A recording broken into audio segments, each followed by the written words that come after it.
Paano po mag-drawing ng triangle? Yan, ganyan po mag-drawing ng triangle. Ito na po mag-drawing ng square. Ito po mag-drawing ng rectangle.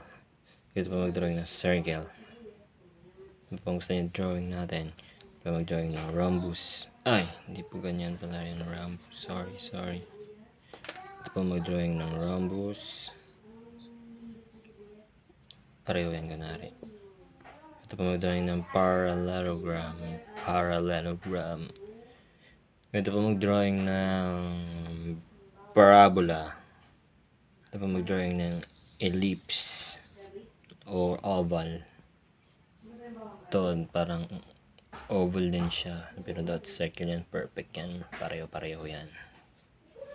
So kaya ano pa pong gusto niyo drawing? Drawing ng pentagon.